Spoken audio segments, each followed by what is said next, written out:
السلام علیکم ورحمۃ اللہ وبرکاتہ۔ نسا کا سوال گجر خان سے فرح محمود گولڑوی صاحب پوچھتے ہیں کہ ایک صاحب ہیں جو حافظ قرآن ہیں، قاری ہیں، عالم دین بھی ہیں، لیکن ان کی داڑھی فطرتاً مکمل نہیں ہے۔ چند بال ہیں داڑھی کے، لیکن انہوں نے وہ بال بڑے سنبھال کر رکھے ہوئے ہیں اور وہ سنت رسول اس کو سمجھتے ہیں۔ تو کیا ان کے پیچھے نماز ہو جاتی ہے اور ان کو امام مقرر کیا جا سکتا ہے؟ جی فرخ محمود صاحب، یقیناً ان کے پیچھے نماز ہوتی ہے اور ان کو امام بھی مقرر کیا جا سکتا ہے۔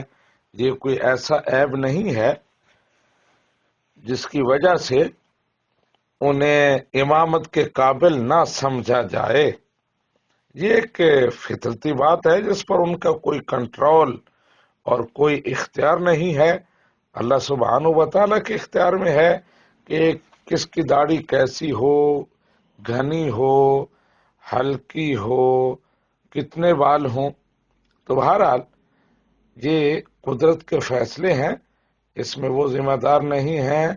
اور جو آپ نے بتایا کہ انہوں نے جو چند بال ہیں ان کو بڑا سنبھال کے رکھا ہوا ہے، بڑے اہتمام کے ساتھ رکھا ہوا ہے، تو یہ سنت رسول کے ساتھ ان کی محبت اور جذباتی وابستگی کی دلیل ہے۔ اللہ تعالیٰ اور ان کو استقامت عطا فرمائے۔ بہرحال ان کو امام مقرر کیا جا سکتا ہے۔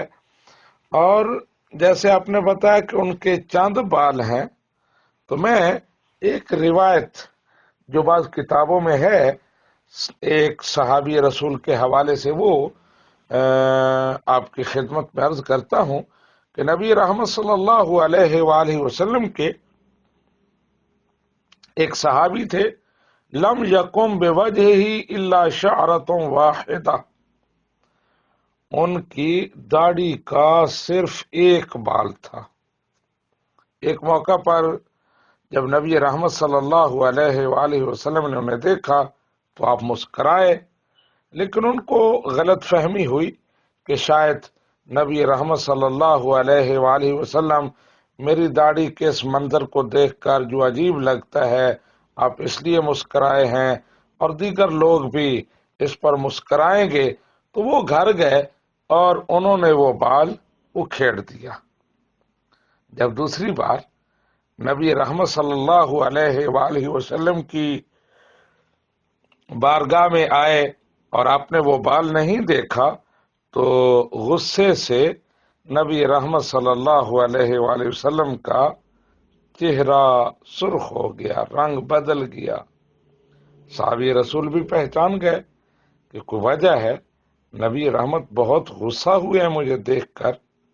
وجہ پوچھی تو نبی رحمت صلی اللہ علیہ وآلہ وسلم نے ارشاد فرمایا، داڑھی کا بال جو تم نے اکھیڑ دیا ہے، اس تمہاری داڑھی کے اس بال کے ساتھ فرشتے جھولا جھولتے تھے، اس کے ارد گرد گھومتے تھے، وہ انہیں بڑا پسند آتا تھا، تم نے وہ اکھیڑ دیا ہے، تم نے بہت زیادتی کی ہے، تم نے ٹھیک نہیں کیا۔ تو نبی رحمت صلی اللہ علیہ وآلہ وسلم نے اس پر بڑے غصے کا اظہار کیا۔ تو اب جن صاحب کا آپ ذکر کر رہے ہیں انہوں نے وہ بال سنبھال کے رکھے ہوئے ہیں، تو اللہ تعالیٰ ان کو اور استقامت عطا فرمائے، دین و دنیا کی بھلائیاں عطا فرمائے، اور تمام مسلمانوں کو سنت مصطفیٰ چہرے پر سجانے کی توفیق عطا فرمائے۔ ھذا ما عندی واللہ ورسولہ اعلم بالصواب۔